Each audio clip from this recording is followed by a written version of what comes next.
Hello, everybody. Thanks for checking this out. This is part of Practice Ideas and Concepts.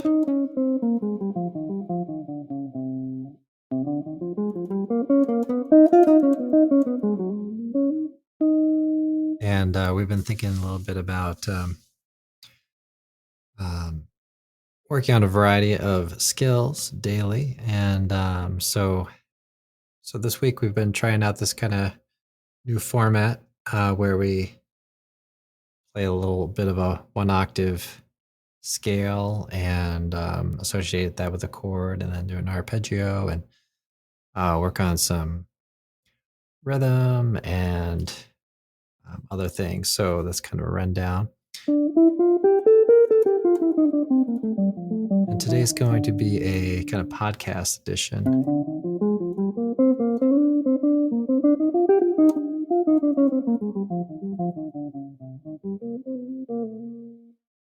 All right, so let's get going here. And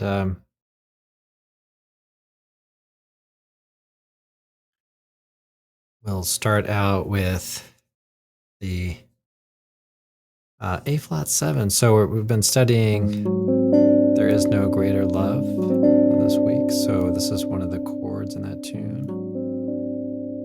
A flat 7. And here I have a sharp 11. So finger 1 here on string 2, fret 3. Finger 2 on string 6, fret 4. Finger 3 on string 4, fret 4. And finger 4 on string 3, fret 5. Okay. So we're going to play from A flat to A flat here. We're going to play the Lydian dominant mode here.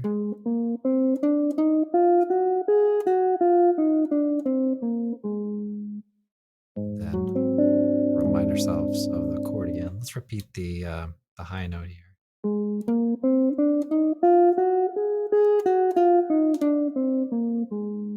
Okay. So part of this whole thing is to try to play this kind of together. So let's count it in. We'll play quarter notes here. So I'll give you count of 4. We'll play the scale here. I'm starting with the second finger. This particular scale requires either a stretch or a shift. We're going to shift here towards the bridge 1 fret. Okay.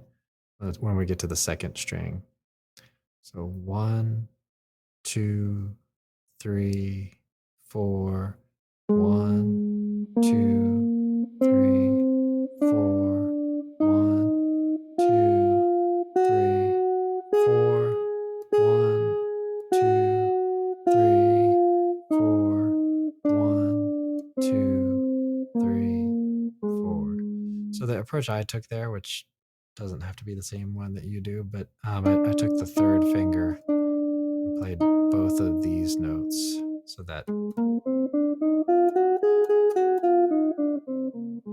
of puts me in position there.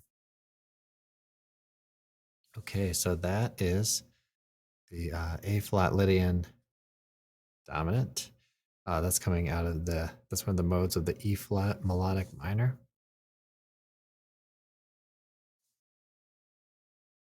Okay, so let's check out an arpeggio here. So again, we have A flat 7, sharp 11, and the arpeggio we're going to play is going to be A flat 7.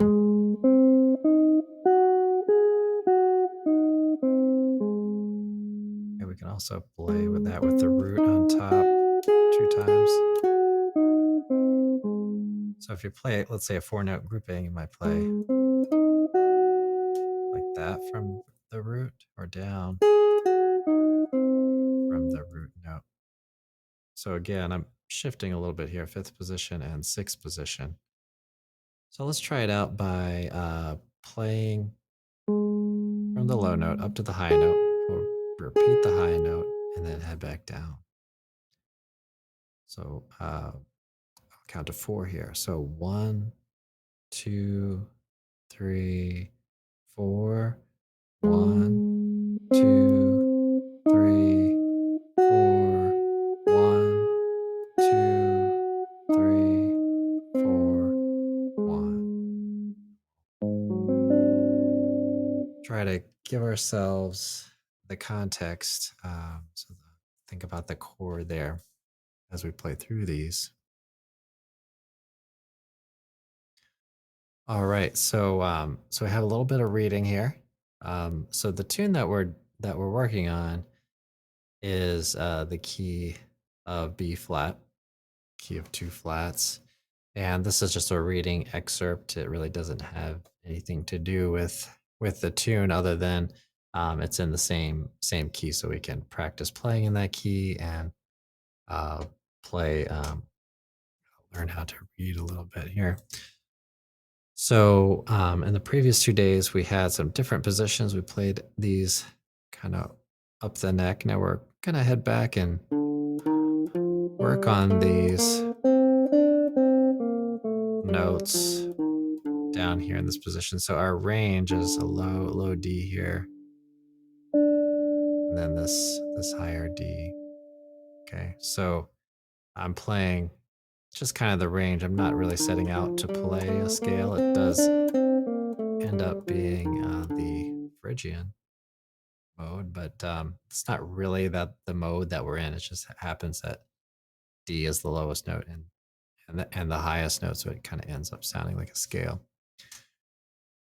All right, so what we're just trying to achieve there is to get a sense for the range that we have. So, all right, so now we find F here, kind of in the same spot.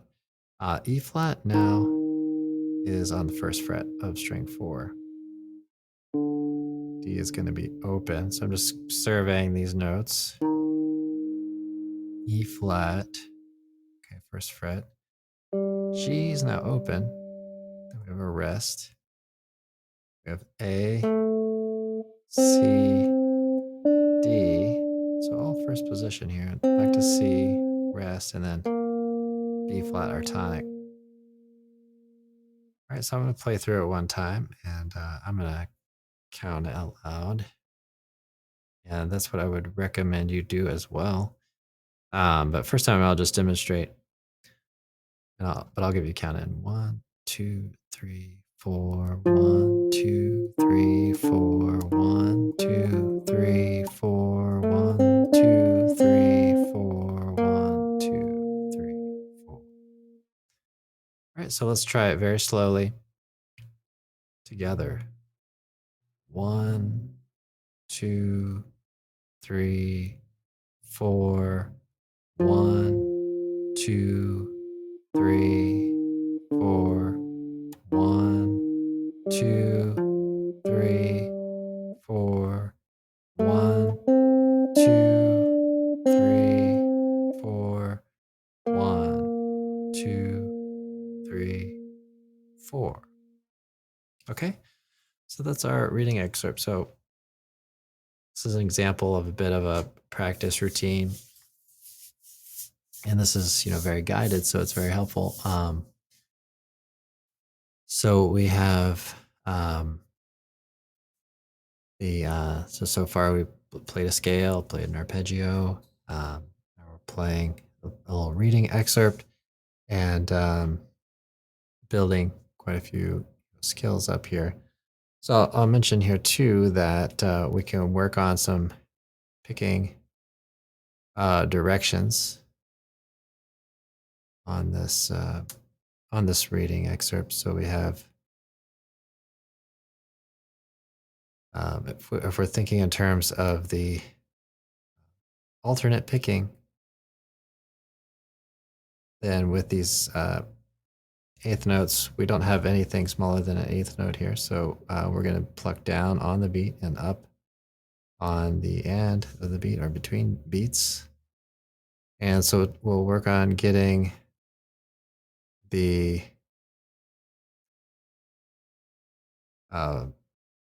picking hand going back and forth. So If you don't have anything on a beat, like after that first half note, then we just miss the strings.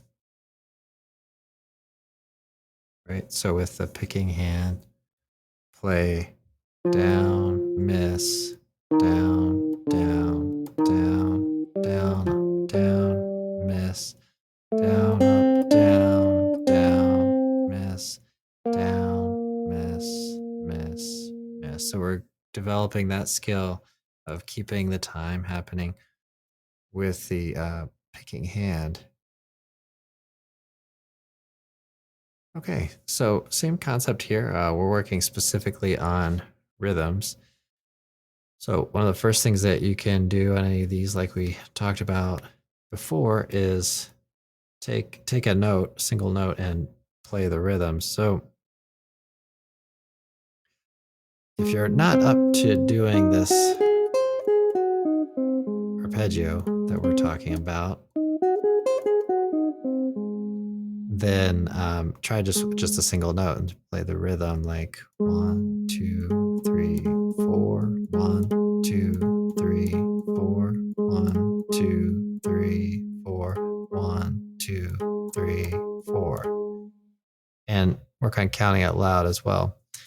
And I didn't play any of those repeats there, but that's kind of the idea. And then if you're feeling good on that and feeling good about the arpeggio that we played, we add another note up here, and we can play through rhythm. So let's try the first one. So we have 1, 2, 3, 4. 1, 2, 3, 4. 1, 2, 3, 4. How about the second one? 1, 2, 3, 4. 1, 2, 3, 4. 1, 2, 3, 4. Okay. And then, you could practice on your own session. Try practicing these quite a few times. Or you can kind of go through it like that. All right. So let's check out the third one. So 1, 2, 3, 4. 1, 2, 3, 4. 1, 2, 3, 4. Okay, let's check out number 4. 1, 2, 3, 4. 1, 2, 3, 4. 1, 2, 3, 4. Okay, so again, that's the A flat um, 7 arpeggio, and then we are going up another note, still in the arpeggio, but just to accommodate the number of notes in some of those rhythms there. All right, so let's take a look at chords. So another skill we want to work at developing is playing chord shapes, playing progressions. So here are a few select chords from the bridge of There Will Never Be Another You. So A minor 7 flat 5. So that's string 2, fret 4, finger 1. Finger 2 on string 6, fret 5. Finger 3 on string 4, fret 5. And finger 4 on string 3, fret 5.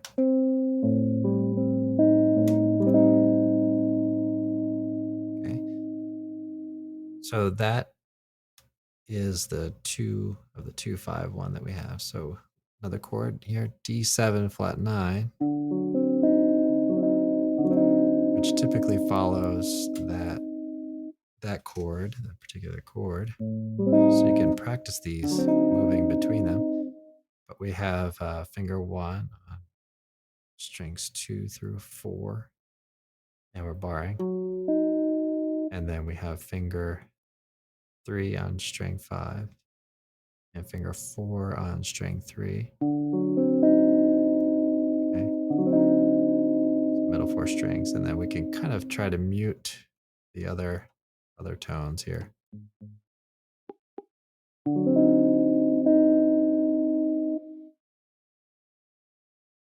All right, so that forms a 2-5 progression. And then we're going to the G minor 6. So this one, finger 1, string 4, fret 2. Finger 2 on string 6, fret 3. Finger 3 on string 3, fret 3. Finger 4 on string 2, fret 3.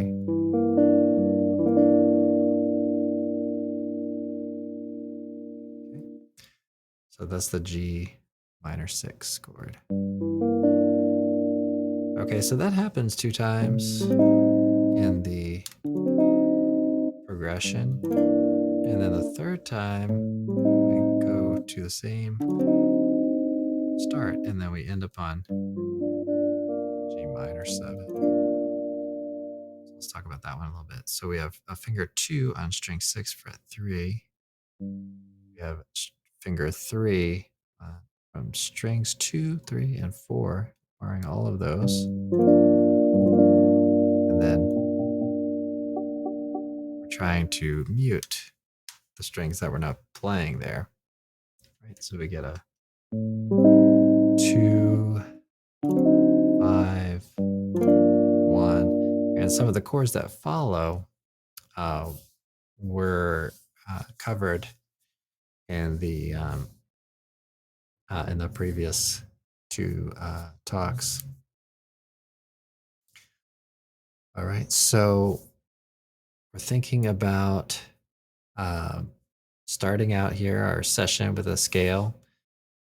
Then in arpeggio, we're associating those with a harmony, so we get a chance to play a chord.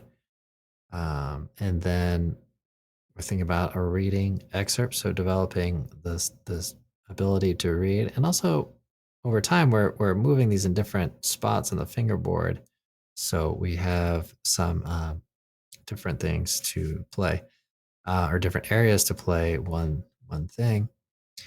And then thinking about the picking directions, we talked a little bit more about that this week on the reading excerpt. And then we've been focused on that, especially on the rhythm. We were focusing on the rhythm as well. Okay, and then we're developing a group of chords. So at this point, we have all the chords that we need to play through There Is No Greater Love. And so we have a lot going on here.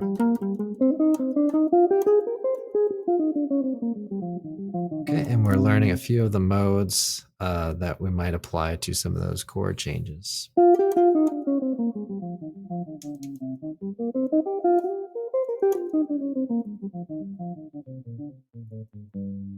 Okay, so this is a good example of a basic kind of warm up and practice routine, and we're keeping this to between 15 and 20 minutes. So something manageable that you can do within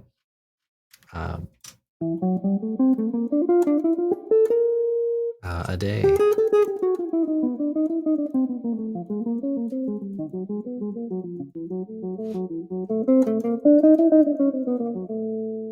Right, so try to do these very specific things and work at this. If you need to pause the video, if you're watching this on the video, then try pausing it and maybe even backing up and watching what I do and all that. So, all right. Well, thanks for checking this out. Thanks for listening, and enjoyed it. So I will see everybody very soon, and I hope you have a really good practice session. See you in the next one.